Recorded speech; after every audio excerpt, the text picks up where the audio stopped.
Hello. So I said I was going to be uploading a different video than this. I basically had some problems with recording for a while. So I'm still going to upload my cursed childhood story at some point. I want to apologise that the video quality and probably the audio quality as well. Basically because I had trouble recording. I'm using my webcam, sorry, my dog was wanting to play. I'm using my webcam, which isn't really well suited for like proper videos like this. And hey. And I'm using my headset as a microphone. Which is, I've just got it sat in front of me. So yeah, I definitely need to invest in a new microphone and camera. But yeah, I thought I would just talk about my favourite books. So I've got a nice glass of wine, I've got my books over there, and I thought I'd just talk about them. So I'm going to be talking about my 10 favourite books. This is quite a weird topic really, because I don't know if I could really pick 10 books that are my favourite. It took me a while to like narrow it down, like, do I like this one more than this one? I was just sat there thinking for ages. And I tried not to have more than one book by the same author as well, which was hard because I've got a couple of authors that are my favourites. But I eventually narrowed it down to 10. It would actually be quite interesting to see in a year how much it's changed. I mean, I'm pretty sure number 1, probably number 1, 2 and 3 will still be, at least on the list. Number 1 will always be my number 1 favourite book, I think. I can't imagine it changing, but we'll see. So yeah, I'm going to talk about my top 10 favourite books. So the first book on my list is quite a strange one. And it is A Court of Silver Flames by Sarah J. Maas. Now, people are probably like, what the fuck? Basically, I had so many people talking about the A Court of Thorns and Roses books, like, for so long. I was hearing people talking about them, and it wasn't positive. People were, like, really laying into these books. And so the reason I bought Court of Thorns and Roses, I actually bought a box set. It was the trilogy and a novella. I bought that and I had it on my shelf for a while. I didn't read it. I just thought this is just going to be stupid, and I thought it could be funny. I thought this is going to be a laughter read because everyone's just saying it's like this terrible book. So one day I was like, okay, I'm going to give it a go. Picked it up. And I'm not joking, I picked up the first book and like 3 or 4 days later I'd finished the entire trilogy and the novella. Because a secret about me, it's not really much of a secret actually. I love trash. Like, I do. I've got this like weird love for it. And I would say, I'm not even ashamed of it, like, it's not really even a secret. This is the only book that I would consider to be, like, trash on the list. But, like, yeah, I eat that shit up. So, like, yeah, I loved it. I really enjoyed A Court of Thorns and Roses series. So then, once I'd finished, I was sat there, I closed the novella, and I was like, fuck, there's, like, another book. That it's, like, set from perspective of the main protagonist's sister, and I was like, I need this book, I need it. So I went onto Amazon and I ordered it for same day delivery, so I got it that day so I could just carry on like carry on wasting my life away. I spent like, I literally finished all of the books in like 5 or 6 days. It was less than a week because I really enjoyed them. And you can see this book is like a beast of a book. It's so thick. Yeah, and this was my favourite one, and there are many reasons why this was my favourite one. First I'll explain about the book. So the book follows Nesta Archeron, who is Feyre, the protagonist from the other books. It's her older sister. Throughout the other books, she's just kind of a bitch. Like, she's that's where she always comes across from Feyre's perspective anyway. Yeah, she doesn't take any shit, this girl. And she is fourth in the trilogy. Actually, should I say that? It might be a spoiler.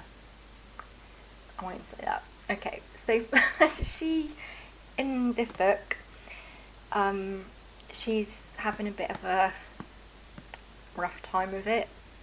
So she's not talking to anybody, like she's ignoring her sisters and all of those people, because her sister's friends, they're not her friends. She doesn't consider them her friends. She doesn't like know these people.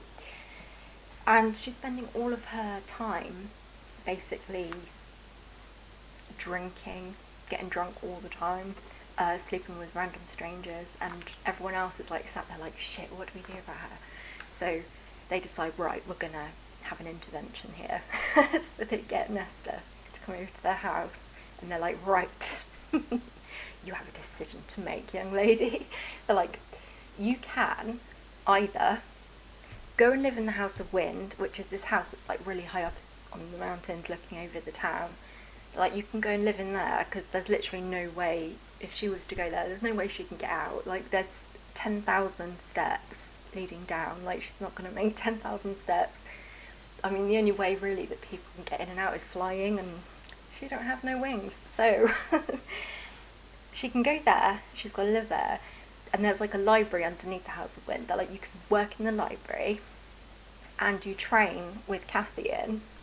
He's like, the army dude.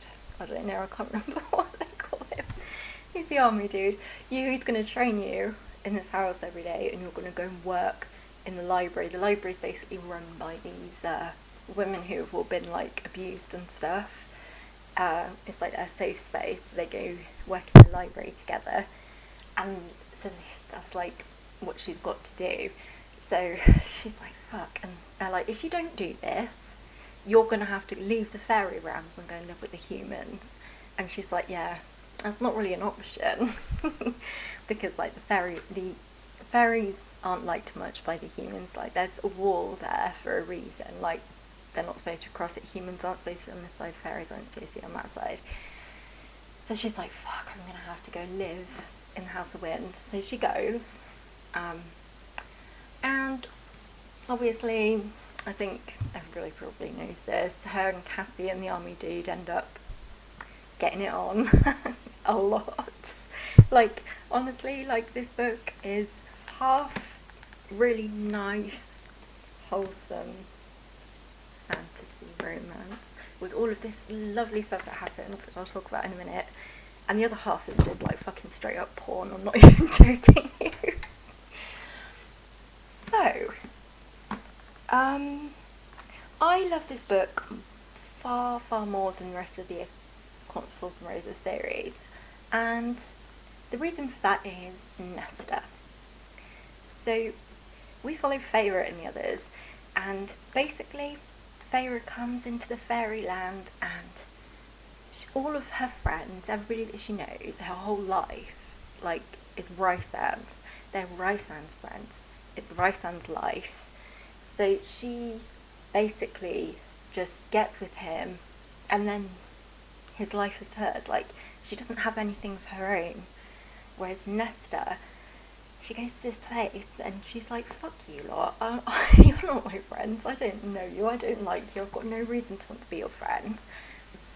And she makes her own friends and she makes her own life for herself, and I really love that about her. She's like independent. She doesn't have to have like Cassie in there and be like, oh, I'm going to cling on to Cassie and all of his friends are going to be my friends, I'm going to have his life. No, she doesn't do that.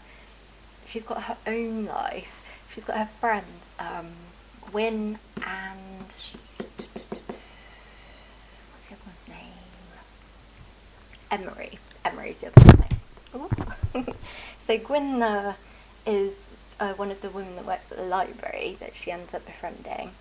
And Cassian takes her to this camp full of his people, all the bat people with the bat wings that can fly. Because Cassian is like a Batman. He's got these big bat wings.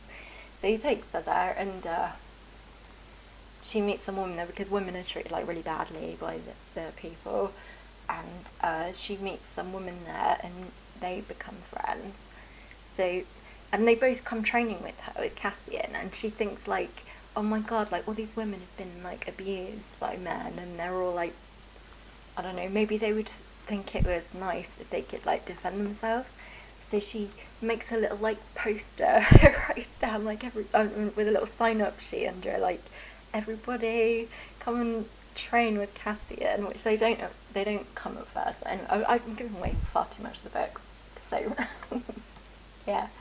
I do love her relationship with Cassian, but I love her relationship with her friends more. That's the reason I love this book so much. It was so sweet because she's such a misunderstood she's such a misunderstood person, and everybody just thinks she's like this cold-hearted bitch. And it's so nice to see her like meet these people that she really bonds with and see like a different side of her, and I loved it. I loved her relationship with her friends. It was just so sweet. I just loved it. I really did. Like, I was flicking through trying to find this passage that I wanted to read, because I'm giving excerpts for all of these books, and I promise they're not going to be this long. I just have a lot to say about this one. So I was looking for like excerpts, and I was flicking through because I could not think for the life of me where in the book this excerpt I wanted to read was. It was a part of the book I really loved, where like her and her friends were just like being really silly and laughing and having a little sleepover in the library, and I was just reading it and laughing to myself. It was just great. And I came across this bit, and it was like when Cassian says, hello Ness. It's like the thing he says to her, and I was just like, my heart did melt, I'm not gonna lie. I love Cassian. Like, this is probably a controversial opinion. Everyone's like, oh my god, Rysand, I love him. Like, Cassian's got so much more substance to him than Rysand, in my opinion. I love Cassian. So yeah, I love this book. I love it. I wouldn't say that I recommend A Court of Thorns and Roses series to everybody. It's really good. Like, the world is great. Like, you will hear a lot of hate about this book, but I still suggest... You will hear a lot of hate about this book, but I would recommend, like, if it sounds like your kind of thing, ignore what people are saying and just read it, because I decided to read it for the wrong reasons and found out that I really loved it. Like, honestly, it's got a lot of graphic sex in it, so if that's not your bag, I wouldn't read it. And even though it is fantasy, it's set in a fantasy world, it's got a great fantasy story despite what the people think. There is a plot, and I enjoyed the plot a lot. I love the characters. I think the characters have got so much substance, so much put into them, and I would give it a go if that sounds like your thing. It is a fantasy romance.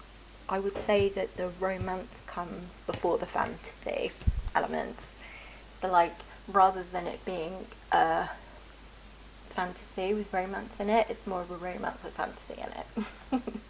I'd say that was the order of importance in it. It is primarily a romance book, which is quite funny actually, because I'm not really into romance. But yeah, I love this book. Loved it. And this book, the last one in the series, was my favourite. Okay, so book number 9 on my favourite books list is The Passage by Justin Cronin. So, The Passage is sci-fi, adult sci-fi, and it's set in a post-apocalyptic world. Well, half of it is. I'll explain. So, basically, the book starts with I think it's the military. They're experimenting on 12 death row inmates. So they're going to like prisons where death row inmates won't have anybody that misses them, and taking them to their like science lab to do tests on them. And so they're testing on 12 death row inmates who are going to die anyway. They're like, we're just going to test on them. And they're trying to basically create like a superhuman, like a person that can't die, super strong. So basically they have like the perfect army, basically. So they're doing all of that, and they do manage to make people, like all of them, they manage to get a virus, put it in all of them, that does make them live forever and does make them really strong. But it also essentially turns them into vampires. They don't say that they're vampires, but they basically are like man-made vampires. I mean, they don't like the light. They hate light. They drink human blood, like that's their diet. And they, yeah, they're basically vampires. They speak to each other telepathically as well. So yeah, they've made these like superhuman vampires. They've made these superhuman vampires, and they've got them all locked up in this like top secret science lab.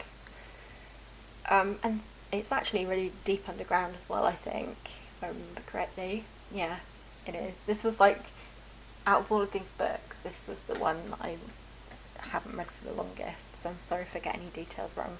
I'm only saying things that I know are true, so if it's pretty vague, I'm sorry.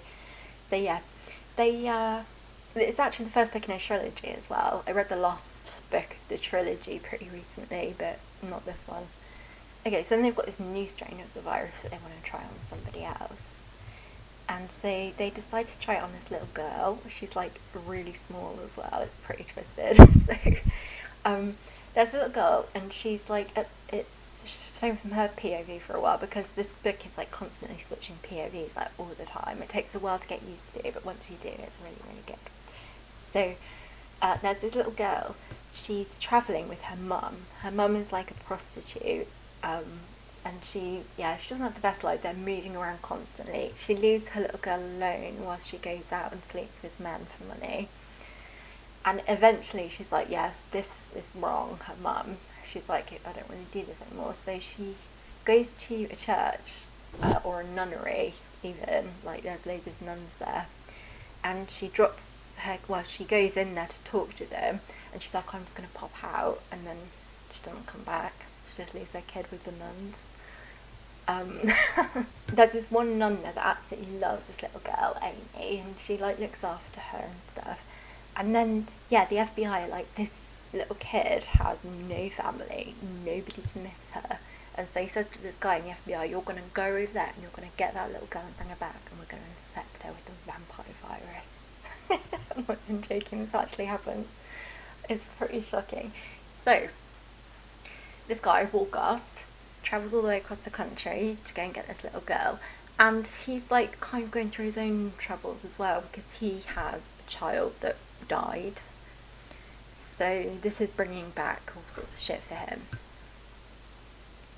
But anyway, he gets Amy, the little girl, brings her back so they can infect her with the virus. And then you will never guess what happens. The vampires escape. Shit. So the vampires all escape out of this facility because they can like fucking talk to people through their minds and mind control people. That's how it happens. So they get out and the whole world is just fucked from there on. They go out infecting everybody. Like pretty much most of the world is infected and becoming one of these like weird vampire creatures.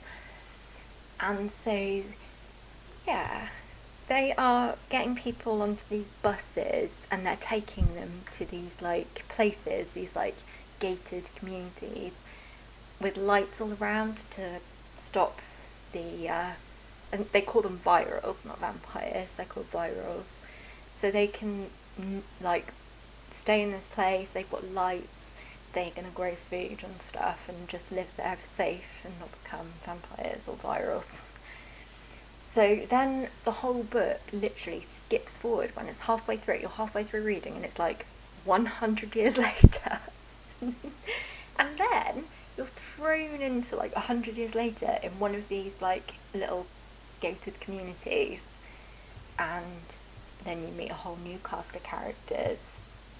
and these people are out one day trying to like collect supplies and food, which is super dangerous, but they have to go and do these things sometimes. They go and collect some food and stuff, and when they're out, they find a little girl. So yeah, she doesn't want to eat people. She's it seems like they've got the virus kind of right with her. And then all sorts of crazy shit starts going down, which I won't say because I don't want to spoil the rest of the book. I've only given you a very brief thing. But yeah, a lot of shit goes down. A lot of twisty turny little events happen. There's all sorts of crazy shit going on in the world now when they leave, which I will say they do end up having to leave their Gaker community. And yeah, all sorts of crazy shit happens. This book was so good. I loved it. I loved it so much. As I said, it's a trilogy. There are 3 books, and it just gets better and better with each book. It's great. I will say there was a TV series made of this, and I heard about that ages ago, and I was so excited. Oh my god, I've been waiting for so long for it, and then it came out, and it was so bad. Like, as a TV series on its own, if you haven't read the book, it might be alright. Maybe. I don't know. Like, they completely butchered the characters, which is what upset me the most. Like, the nun is not a nun. She's a police officer in the TV series, which makes no sense. It completely just changes the story with her being a police officer. It's just weird. Why couldn't they have just kept the story and made her a nun? I don't know. The weirdest thing, the worst of the vampires, I mean the main one in book 1 anyway, was Babcock. Babcock was this fucking badass dude. He was scary. And I was watching, and they were like, and this is Babcock. Yeah, but in there's this woman in there. Like, they literally changed Babcock's gender. And I was like, what? Like, it just ruined the story. Like, everything they did, I was so disappointed in how they portrayed it in the TV series that I stopped watching it, because it was all wrong on so many levels. But yes, the passage is number 9 on my favourite books. Okay, number 8. Okay, number 8 of my favourite books is Howls Castle by Diane Wynne James. I give up. I see no point in living if I can't be beautiful.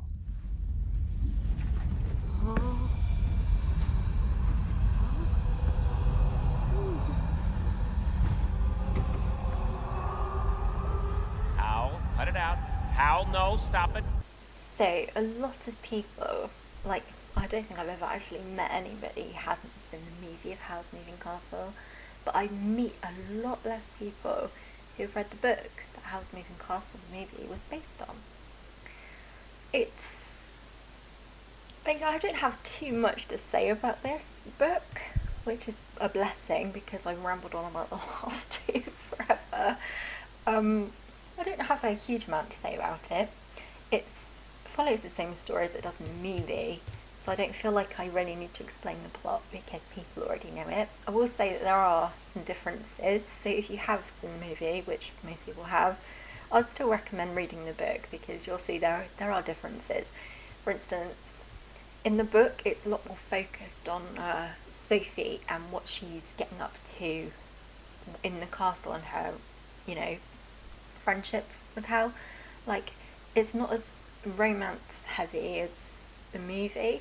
Like, you can tell that they do love each other and there is romance there, but it's not so in your face as it is in the movie. It's more about sort of their friendship and her friendship with the other people, and it's about what she's getting up to, a lot more of that stuff. There's no war. Like in the movie, a big part of it is like there's that war going on. There's no war in the book. Romance is a lot less. Oh. And if you think Hal is dramatic in the movie, you have not seen anything. In this book, Hal is like the biggest fucking drama queen. queen you've ever seen in your life. He is way more dramatic than he is in the movie. He's a huge drama queen in this book. But yeah, it's a wonderful book. I mean, the movie was based on it. It's got to be a wonderful book. It's great. I love it. It was kind of weird because it is a middle grade book. Although it's strange that it's a middle grade book because there are themes in here that I would think were not suitable, but it is. It's written that way. It's written very sort of like a children's book, and it's very whimsical and sweet and nice. It's a very easy read, very quick read. Like, you can read this really fast because it's just a really easy book to read. So yeah, a little excerpt from the book. A part that made me laugh. Hal came out of the bathroom just then in a waft of steamy perfume. He looked marvellously spruce. Even the silver inlets and embroidery on his suit seemed to have become brighter. He took one look and backed into the bathroom again, with a blue and silver sleeve protecting his head. "Stop it, woman," he said. "Leave those poor spiders alone." "These cobwebs are a disgrace," Sophie declared, fetching them down in bundles. "Then get them down and leave the spiders," said Hal. Probably he had a wicked affinity with spiders, Sophie thought. "They'll only make more webs," she said. "And kill flies, which is useful," said Hal. "Keep that broom still whilst I cross my own room, please." Sophie leaned on the broom and watched Hal cross the room and pick up his guitar. As he put his hand on the door latch, she said, "If the red blob leads to Kingsbury and the blue blob goes to Porthaven, where does the black blob take you?" "What a nosy old woman you are," said Hal. "That leads to my private bolt hole, and you are not being told where it is." He opened the door onto the wide-moving moorland and hills. "When will you be back, Hal?" Michael asked a little despairingly. Hal pretended not to hear. He said to Sophie, "You're not to kill a single spider while I'm away." And the door slammed behind him. Michael looked meaningly at Calcifer and sighed. Calcifer cackled with malicious laughter. Since nobody explained where Hal had gone, Sophie concluded he was off to hunt young girls again, and got down to work with more righteous vigour than ever.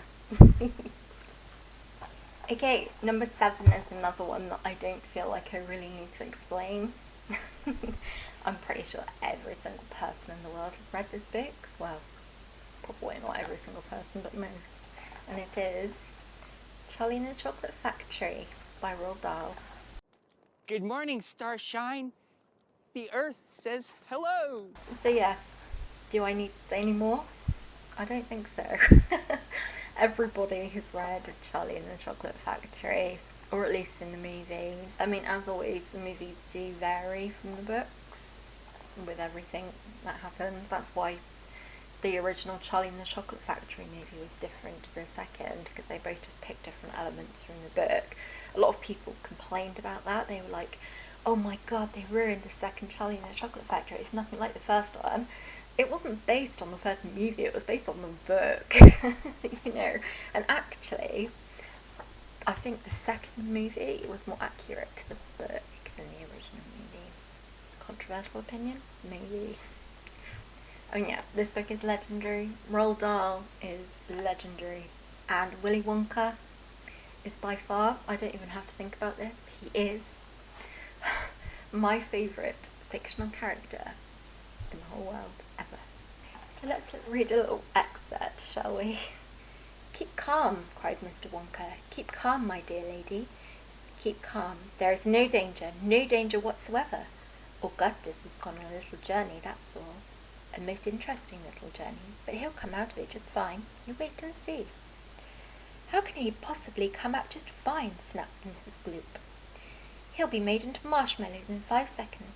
"Impossible!" cried Mr. Wonka. "Unthinkable, inconceivable, absurd. He would never be made into marshmallows." "And why not, may I ask?" shouted Mrs. Gloop. "Because that pipe doesn't go anywhere near it. That pipe, the one Augustus went up, happens to lead directly to the room where I make the most delicious kind of strawberry-flavoured chocolate-coated fudge." "Then he'll be made into strawberry-flavoured chocolate-coated fudge," screamed Mrs. Gloop. "My poor Augustus! They'll be selling him by the pound all over the country tomorrow morning. Quite right, said Mr. Gloop. I know I'm right, said Mrs. Gloop. It's beyond a joke, said Mr. Gloop. Mr. Wonka doesn't seem to think so, cried Mrs. Gloop. Just look at him. He's laughing his head off. How dare you laugh like that when my boy's just gone up the pipe, you monster, she shrieked, pointing her umbrella at Mr. Wonka as though she were going to run him through. You think it's a joke, do you? You think that sucking my boy up into your fudge room like that is just one great big colossal joke. He'll be perfectly safe, said Mr. Wonka, giggling slightly. He'll be chocolate fudge, squeaked Mr. Gloop. Never, cried Mr. Wonka. Of course he will, shrieked Mrs. Gloop. I wouldn't allow it, cried Mr. Wonka. And why not, shrieked Mrs. Gloop. Because the taste will be terrible, said Mr. Wonka. Just imagine it. Augusta-flavoured chocolate-coated Gloop. No one would buy it. I don't actually have the next bit with me because I'll lent it out, but number 6 is A Man Called Ove.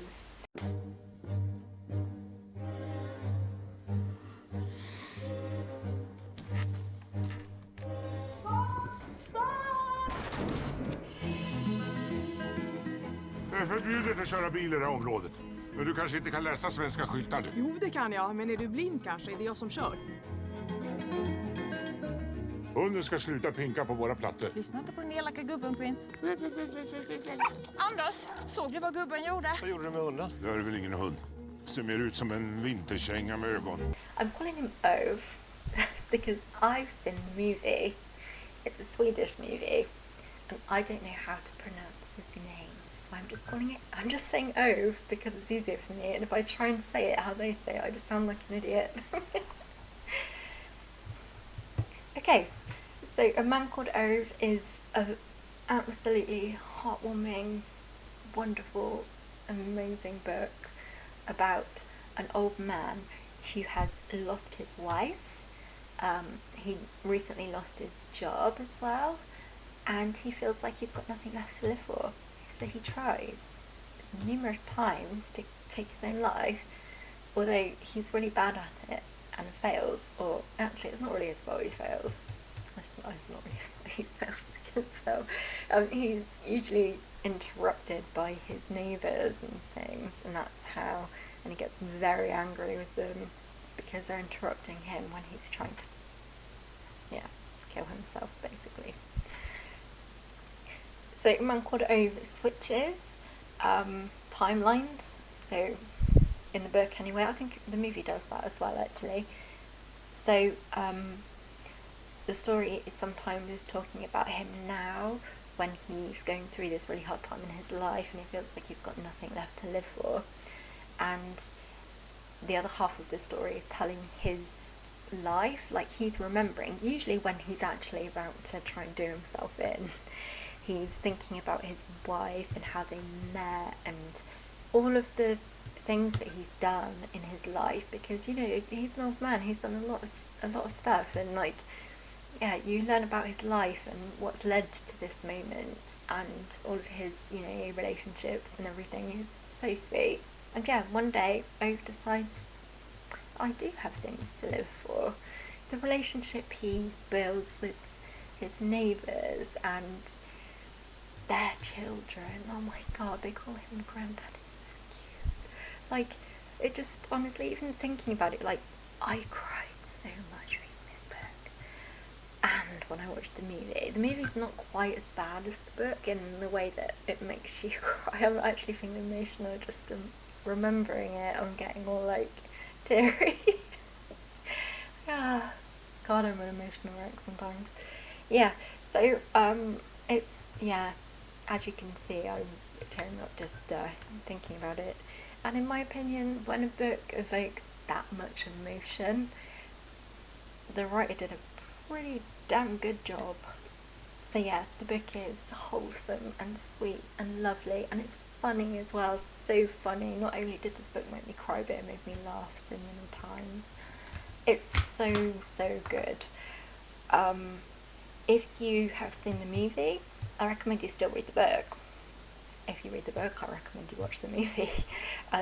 They're both really great for their own reasons, but you don't really get the same feeling from both of them. Like, it's the same story, altered a little, and made, well, not really, it's, yeah, it's the same story, but it's told, I don't know, the feeling behind it is very different, in my opinion. And yeah, Ove is so sweet, that man, I love him. Such an amazing story. Recommend it to everybody, honestly. Read. And make sure you've got tissues at hand because it's so sad.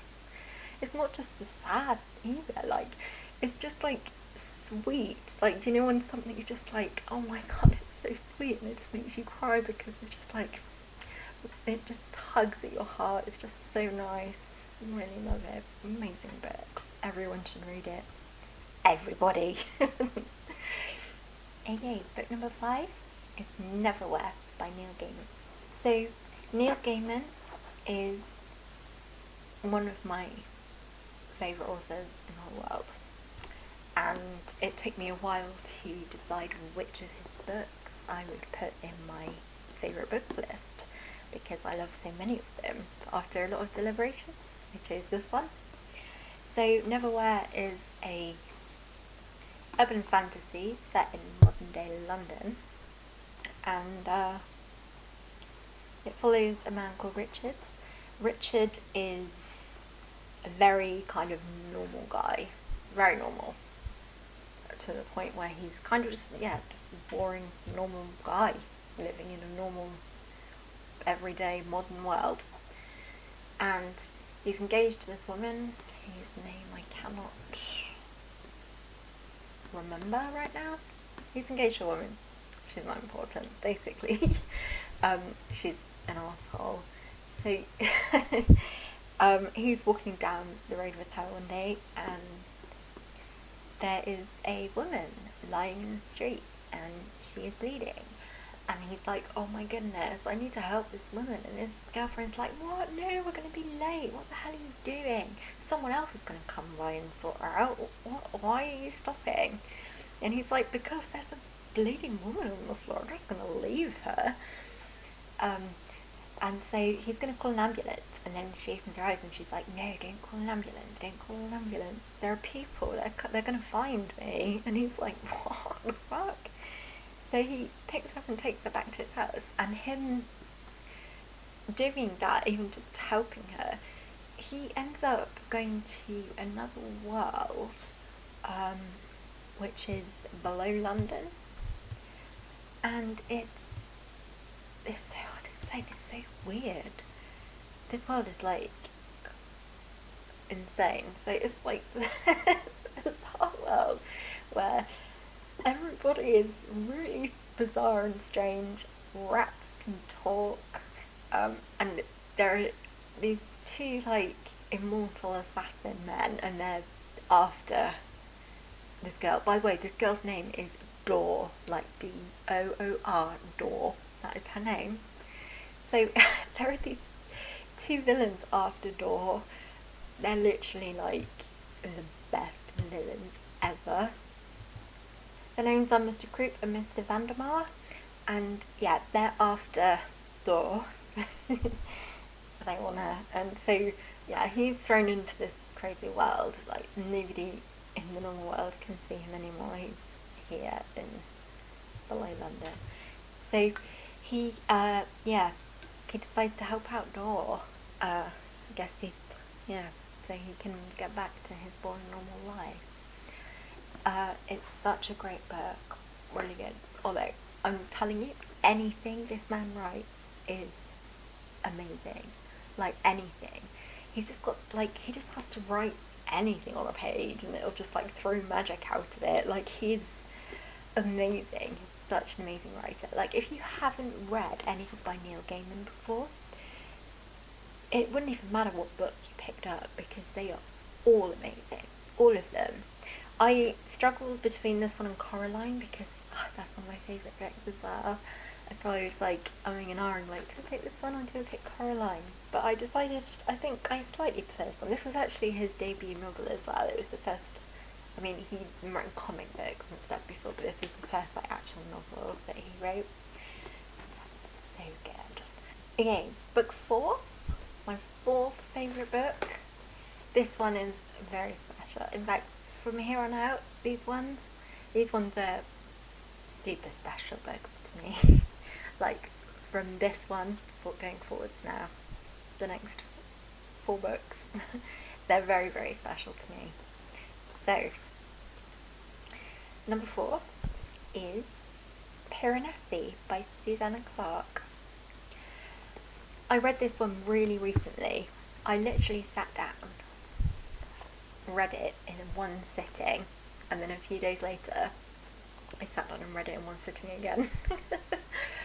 I love it. I love this book so much. So, Piranesi is about a man called Piranesi. Although actually, Piranesi is what he is called by the other person, but he doesn't actually think that Piranesi is his name. He doesn't remember his real name. In fact, he doesn't really remember much. There are huge gaps, like, he doesn't remember how he got into this house. He doesn't remember a lot of things. So, he's in this house. This house is, like, huge. Like, you can walk for days, he walked for days and days and days to get to, like, hall, because it's basically just hall and hall and hall. Like, it's just a bunch of halls all linked together. And each hall is surrounded by loads of statues, like, all of them different and unique. Like, there must be, like, millions of them in there. So, he decides to go for a wander. He walks, and I can't remember what hall he gets to, like, 900 or something. And it still keeps going. Like, it's an infinite number of halls. It's just, it never ends. And, yeah, this house is really strange. So, like, there are 3 levels. There's, like, the middle level where he mostly spends his time. And there's the upper levels. A lot of them are, like, all, like, crumbling, falling down. And there's the lower levels, a lot of which are flooded because this house has a sea.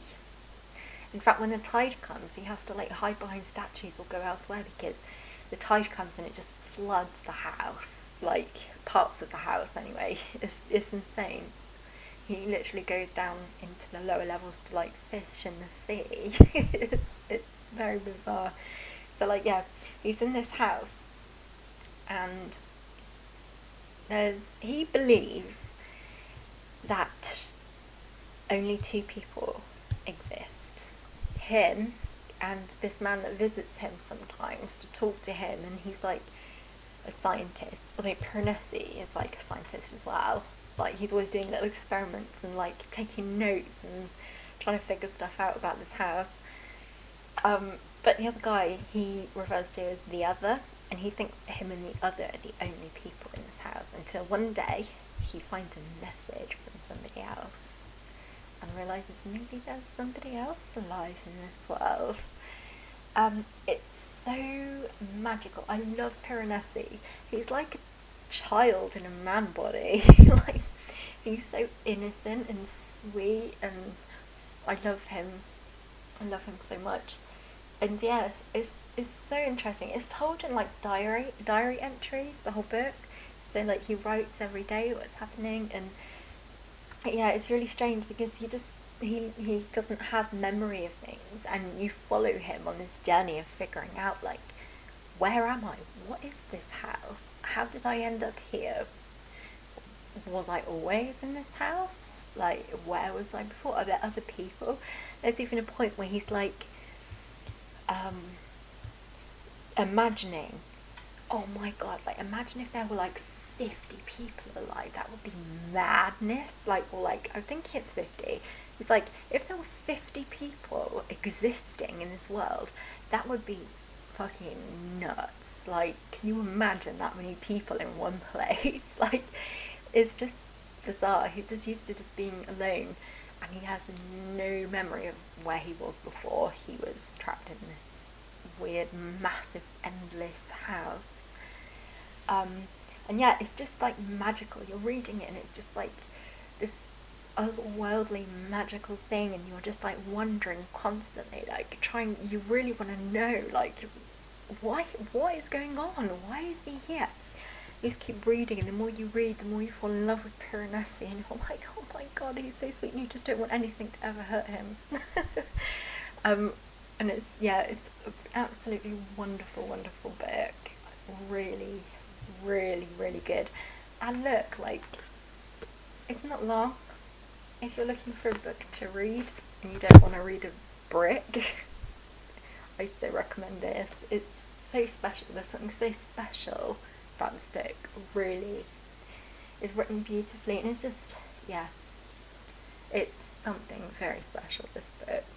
I feel like one day this book's going to be like, in 100 years, this is going to be like one of the classics. People are like, oh, this book was written in 2020, and the people are going to be like looking at it and analysing it in like GCSE exams or whatever. I really feel like that's a possibility because it is so special. I love this book. So, a little excerpt from Piranesi that I marked in here. It's a very short little entry he made in his diary, simply titled Shoes. On the way to the 3rd Southwestern Hall this morning, I passed through the 2nd Southwestern Hall. On top of the empty plinth where the other leans was a small cardboard box. It was a deep grey colour. On the lid was a picture of an octopus in a paler shade of grey, and some orange writing. The writing said aquarium. I opened it. At first sight it appeared to contain nothing except thin white paper, but when I lifted the paper I found a pair of shoes. They were made of canvas of a blue-green colour that reminded me of the tides of the southern halls. The rubber soles were thick and white, and they had white laces. I removed them from the box and put them on. They fitted perfectly. I tried walking about in them. My feet felt beautifully cushioned and bounceable. All day long I had been running and dancing for the sheer pleasure of feeling my feet in their new shoes. Look, I said to the crows in the first northern hall, when they flew down from the high statues to see what I was doing. I have new shoes. But the crows only cawed and flew back to their perches. So, my third favourite book is The Name of the Wind by Patrick Rothfuss. So, The Name of the Wind is an adult fantasy book and is the first in the Kingkiller Chronicles. So far we have this book, we have the second book called The Wise Man's Fear, and there's a novella called The Slow Regard of Silent Things, which follows a side character called Ori. And yes, I did name my dog after this character. Basically, the protagonist's name is Kvothe, a very odd name, and he is living, like hiding out basically, as an innkeeper in a small town, and he's going by the name Coat. And yeah, he's just there pretending that he's not who he is when a chronicler turns up, and he's sat there and he's like, I would like you to tell me your story so I can write it down. And he agrees, but he tells me it will take him 3 days to tell his story. So book 1 is like the first day of him telling his story, and then book 2 is the second day, and when book 3 comes out, that will be the 3rd day. So yeah, the story starts when Kvothe his family are like in some travelling theatre troupe, and they get attacked by these like weird demon creepy men things called the Chandrian. I don't really know how to describe what they are. Anyway, yeah. And his family will get killed. So he runs off to this city, and he is basically living rough there. He's stealing to survive and living rough in this city as a little boy. And his main passion, what he wants to do, is he wants to join the magic university so that he's able to have access to the library and the archives, so he can get information on the Chandrian and essentially kill him so that he can avenge his family.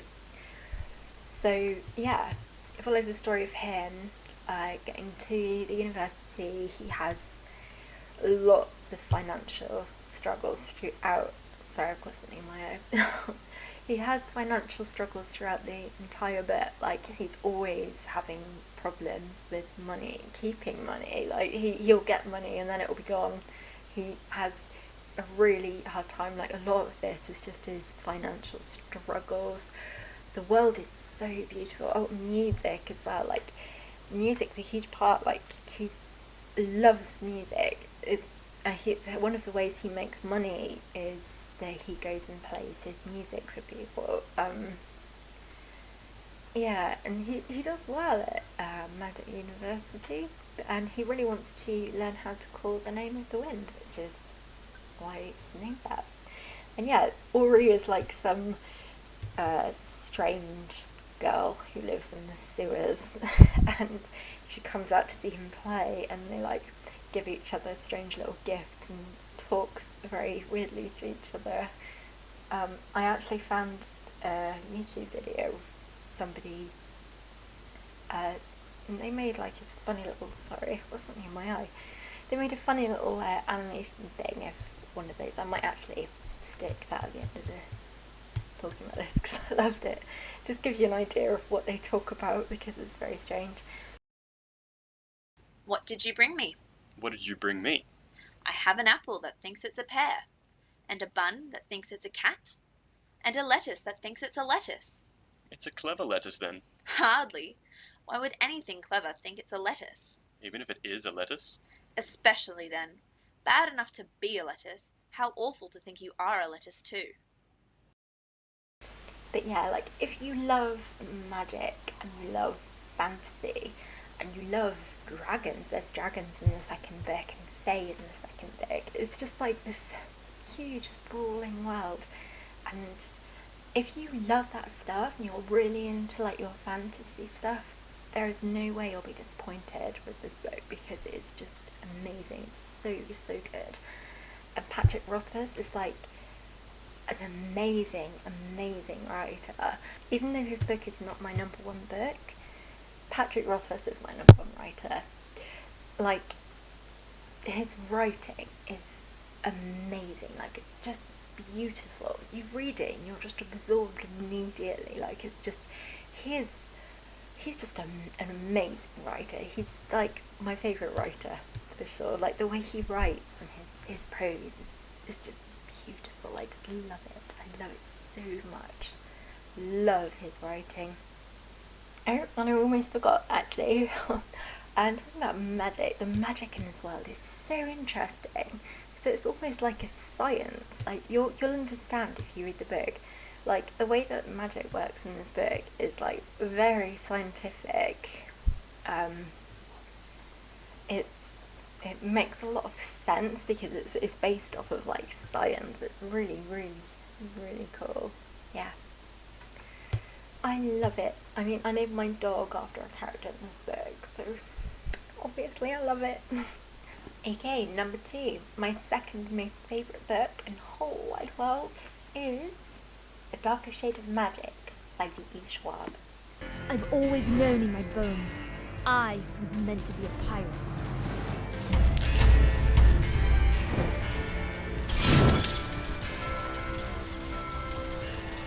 My name is Kel, and I come from another London. And I got into your room using magic. You mentioned other Londons.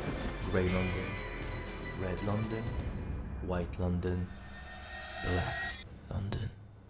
It fell, lost to darkness.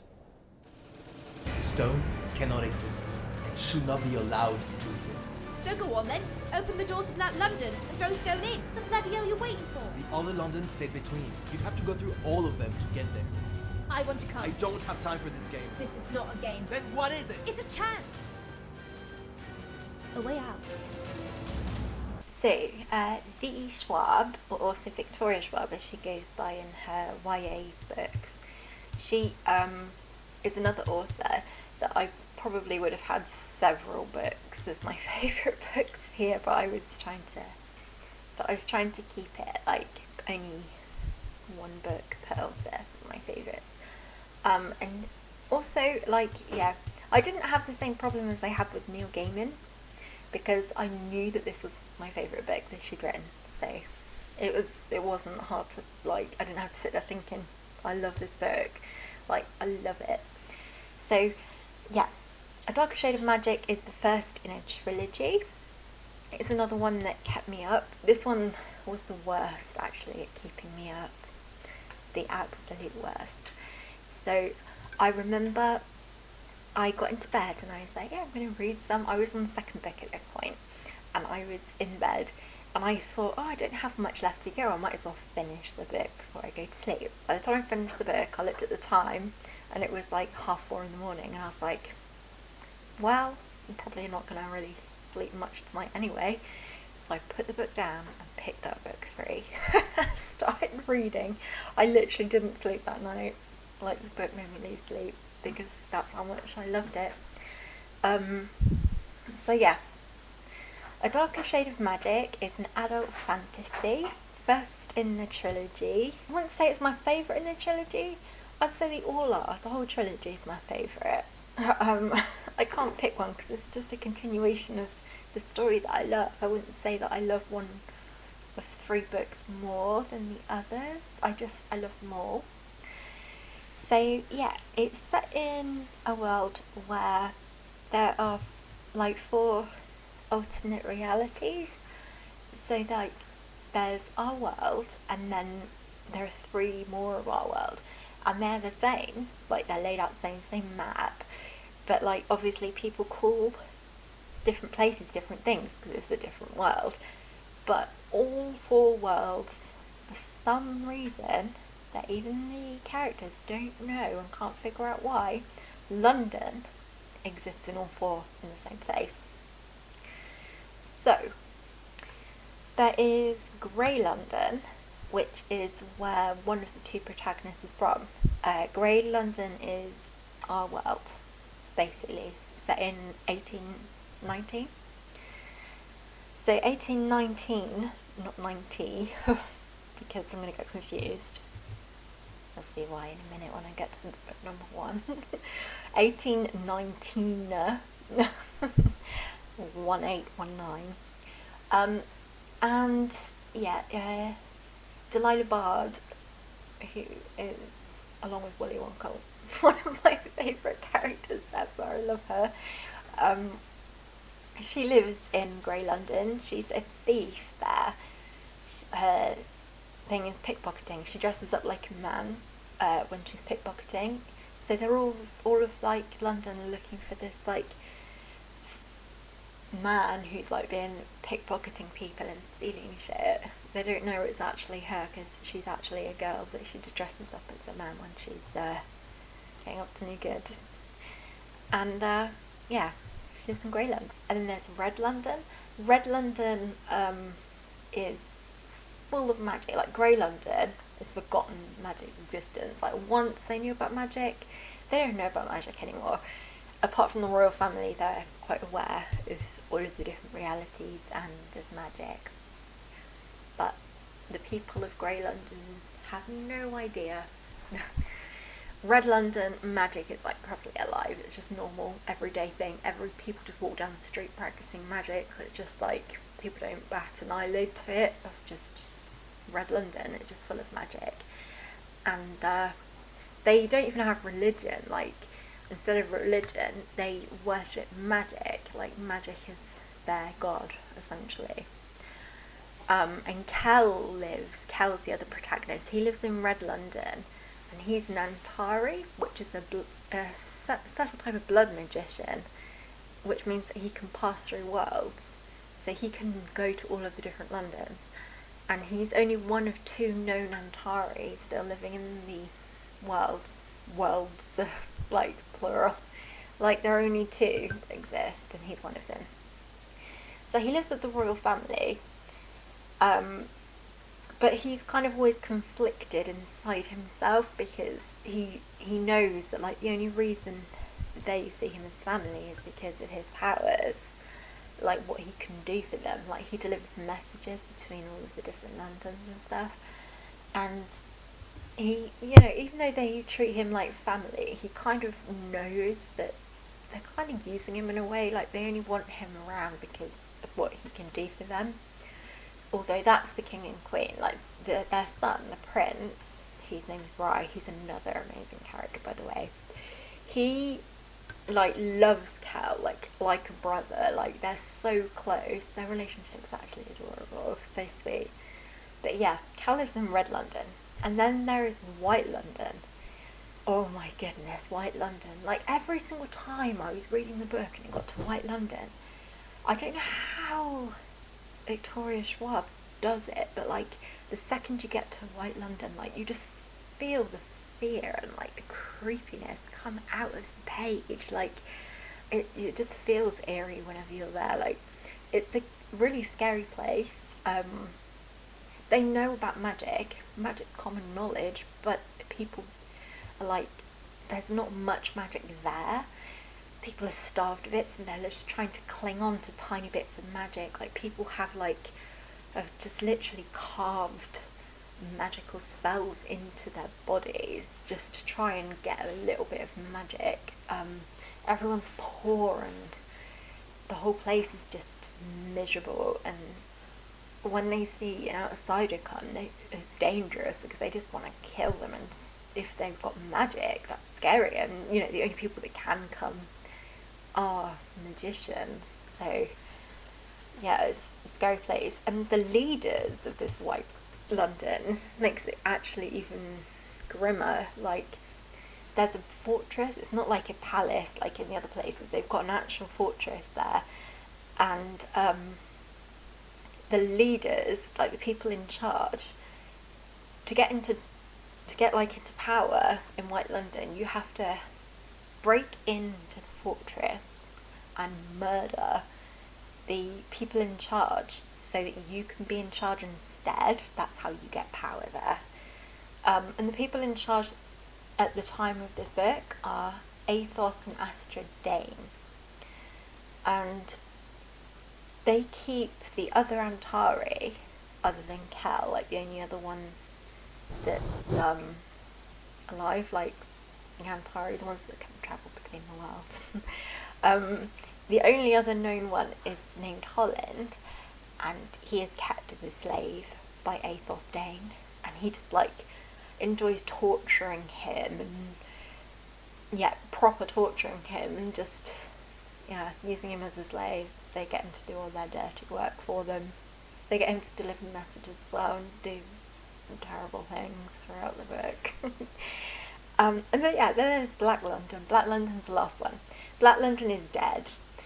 Magic was so strong that it overpowered everybody.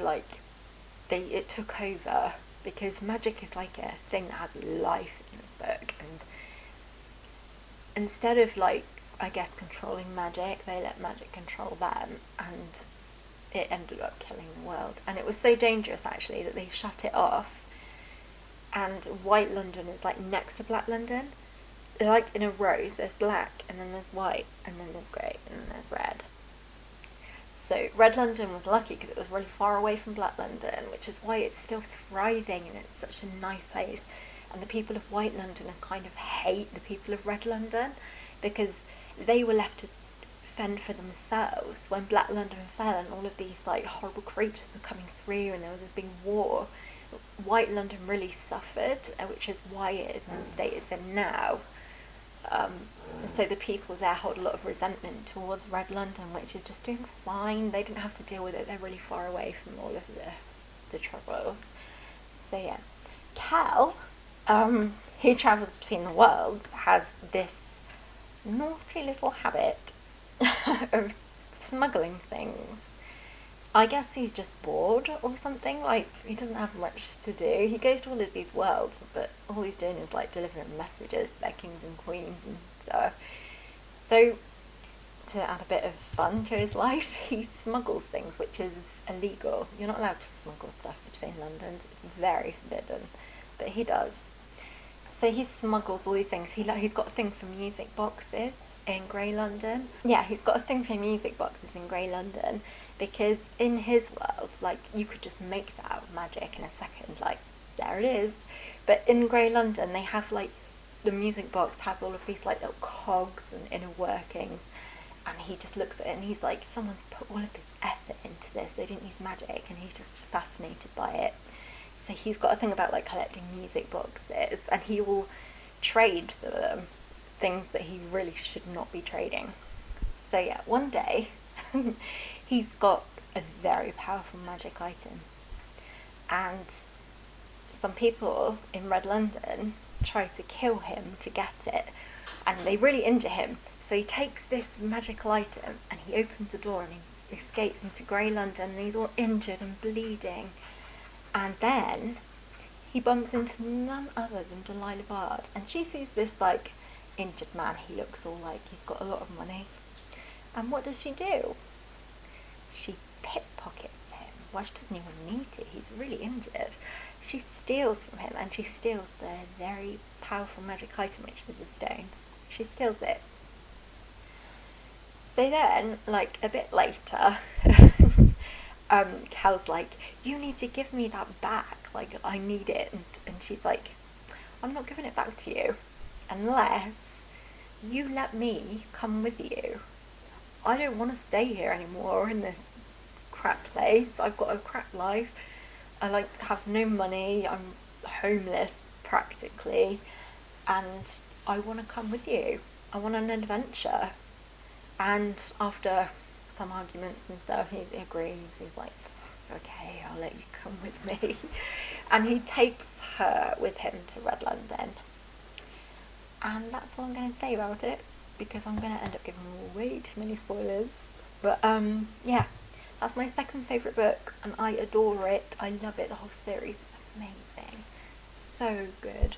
Oh my goodness. Like, once, it's dangerous. Like, once you open this book, you've sold your soul. You're not going to be able to close it until you finish book 3, I'm telling you. It's so good. So good. Okay, we're on to my favourite book of all time. And this one will not change, I don't think. I mean, you never know. Maybe one day I'll wake up and I'll be like, okay, I've just read this book and it's my new favourite. But I can't imagine, because this one I hold so dear to my heart. And it is The Picture of Dorian Gray by Oscar Wilde. Well, perhaps I should nail my soul to the devil's altar. Remain as you are. Fair trade. How about another gin instead? All that hocus pocus, endless conjurations, books bound in infant skin, tentacles of fire, drinking the blood of virgins. Dorian wouldn't really barter his soul. Would you, Dorian? Would you? Yes. So, for those of you that don't know, because actually, I'm quite surprised at how many people haven't read this book, so I'm going to tell you about it, because it's my favourite book. So, The Picture of Dorian Gray starts with Basil and Henry, and they're out in the garden, and Basil is talking to Henry and telling him about how he's met this like beautiful boy, like he's absolutely stunning, and how his beauty is so like radiant that it's inspired him in his artwork. His artwork has now become amazing because he's got this boy. He sits with him whilst he's painting, and it's inspiring him. He's like his muse, I guess. And now he's painting a portrait of him. He thinks it's going to be his best work ever. And then Henry's there talking all crap. Like, Henry's like this dude, and he thinks he's so intelligent, and he's always basically just talking so much shit constantly. I'll get more to that in a bit. So yeah, then Dorian shows up, of course, and he sits down, and Basil's gonna paint him, and Basil wants Dorian to like, because he knows he's like this really, he's beautiful, but he's so sweet and innocent. Like, he doesn't know his own like beauty. He's like this sweet innocent boy. And Basil doesn't want Henry to corrupt him because he knows what Henry's like. And he's like, okay, Henry, you've got to leave. I'm painting Dorian, you've got to go. And then Dorian's like, no, Basil, I want Henry to stay. And so Basil's like, fuck, okay, Alright, you can stay, but you've got to be quiet because we're painting. Okay. So you sit down, he paints Dorian for a bit, and then Dorian goes out for a walk in the garden, and Henry decides to join Dorian. They go out into the garden, and as I said before, Henry talks a lot of bollocks. Like, he's got, like, these really weird ideas about life, like, really strange, and he thinks he's so smart, and he starts talking about these things, and I guess most people are like, oh god, that dude again, talking shit. But Dorian's, like, so naive and young. He literally, like, hangs on Henry's every word. Like, Henry's like the devil sat on his shoulder, honestly. Like, he talks so much crap, and most people can, like, just look at him like, what the fuck are you saying, dude? But Dorian takes it all as gospel, basically. So he tells Dorian, he's like, you're so young and beautiful, but one day you're going to lose that. You're going to be old and hideous. So, you know, whilst you can get whatever you want out of life because you're so beautiful, you should just go for it and get it, like, because you're going to waste your life away. And then they go back in, and Henry's like, right, I'm ready to show you the painting I've been doing of Dorian. And he turns the painting around, and Dorian has like a fucking hissy fit. He starts screaming and crying.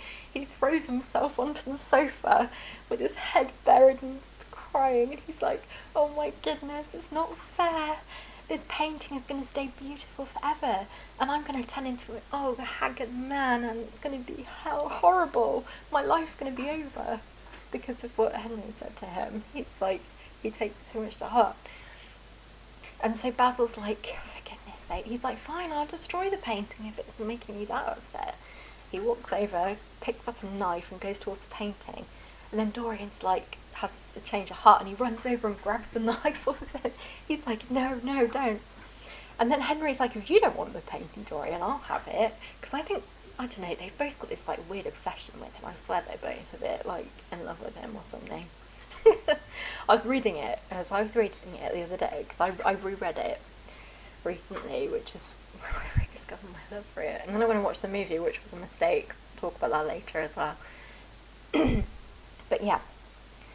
I sat there reading it, and I was like, these two guys, like, the way they feel about Dorian is not normal.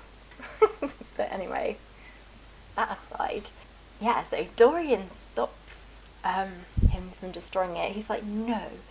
He's like, Henry, you're not allowed it. Basil, you promised it to me. He's like, yeah, it's your painting, Dorian, don't worry. Just calm the fuck out. And then Dorian goes over to it. I'm actually going to read the excerpt now. This is what Dorian says. How sad it is, murmured Dorian Gray, with his eyes still fixed upon his own portrait. How sad it is I shall grow old and horrible and dreadful, but this picture will remain always young. It will never be older than this particular day of June. If it were only the other way! If it were I who were to be always young, and the picture that was to grow old. For that I would give anything, yes. There is nothing in this whole world I would not give. I would give my soul for that. And guess what? His wish comes true. So, yeah. Dorian says he would sell his soul for that. And apparently, saying these words meant it would happen. So yeah, Dorian gets up to all kinds of things throughout the book. He becomes less and less of that like sweet, innocent boy he was, and not in a way that he's out there experiencing life, more in the way that he's just turning kind of, I don't know, like into a psychopath. Like, he stops caring. He stops caring about other people. It's like he's turned off his emotions almost eventually. But yeah, amazing book. And like, you know, you get like classic books, because this book was written in 1890, which is why I was trying to specify that Darker Shade of Mad was 1819. This was written in 1890, and you get old books like people avoid. I think that's why so many people I know haven't read it. Like, you get classic books, like ones written around that time, and some of them are a slog to get through. I mean, a lot of them are enjoyable, but you do get some that are a slog. You start reading it and you want to finish it because you want to know what happens, but it's like, and it takes you like a month to finish it because you're reading a couple of chapters and you're like, God, that's enough. Like, it drains you. This is not one of those. This is like a proper page turner. Like, you'll read this and you'll want to know what's going to happen, and you'll carry on. And look, it's not a big book. Like, it's not exactly like a big brick to get through. It's a small book, and it's very special. So if you haven't read The Picture of Dorian Gray, I really recommend reading it. It's amazing. And you might have seen the film. That's what I was going to talk about, actually. You might have seen the film. If you've seen the film, you have not read the book. I was so upset when I watched that movie. I was like, what is this? Like, it's not just that they've like added or missed things out. They've changed it. There are things that happen in that movie that never happened in that book. Right down to how Dorian Gray died is different in the movie. It's really weird. Like, in the movie, Sybil Vane's brother kills Dorian. In the book, Sybil Vane's brother is dead long before Dorian. Like, it just makes no sense. Like, why they change very important things. Another thing, oh my goodness, like, you know, I was saying, like, it's a bit sus. I mean, Oscar Wilde, bless his heart, he was a gay man in 1890, and it was illegal for him. So, you know, I don't know whether that came out in how Basil and Henry were talking about Dorian, because it seemed like they were thinking about him in a way that wasn't normal for them to think about some young boy that was supposed to just be their friend. But in the movie, Dorian kisses Basil, which is just weird because that doesn't happen in the book. Like, this book, actually, another interesting fact about this book, if you look at, like, the information about when this book was, like, really controversial when it was released. I mean, Oscar Wilde even went to prison for a while in his life. He wrote a lot of stuff when he was in prison. It's really interesting. His life's so interesting. Like, not just the book. I recommend reading up about Oscar Wilde because, yeah, he had a very, very interesting, very difficult life, actually. Like, you can imagine, like, how it was illegal for him to be his sexuality. Like, it's fucking ridiculous how things were back then. But yeah, the book is far better than the movie, and the movie is just not the book. It's like it's loosely based on the book, but it's different, completely different. And yeah, as I said, it's not a long book to get through, and it's not a difficult slog to get through either, so I do recommend it. And actually, I'm quite upset by my copy because it's shit, and I think I want to get like a nicer copy of this book, a really nice sort of pretty hardback of it, I think, because I do love it very much. I very much appreciate that book, the story, the characters. I love Dorian Gray as a character as well. I do. Even though he turns into crazy, it kind of makes him interesting. And I love Henry's character because he's some weirdo who has the strangest, most bizarre views. Like, if you read this book, you'll be reading what Henry's saying and be like, what the fuck is this guy talking about? Yeah, it's very interesting. Yeah, those are, I could talk about that book forever, so I'm going to stop myself now. But yeah, those are my top 10 favourite books. I'll be really interested to like hear if you've read any of these books and what your thoughts were, and also what your favourite books are, because I'm always looking for like recommendations for new books to read. So if any of you have favourite books that you think I should give a go, then let me know. And yeah, I will upload my terrible cursed writing from when I was 12 years old.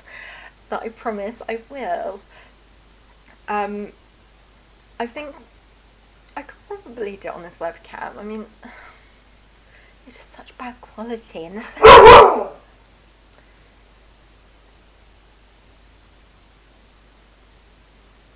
Yes. So anyway, thank you so much for watching. It was really fun. I really enjoyed actually talking about these books. So yeah, hope you enjoyed watching, and I hope to see you again soon. Thank you and good night.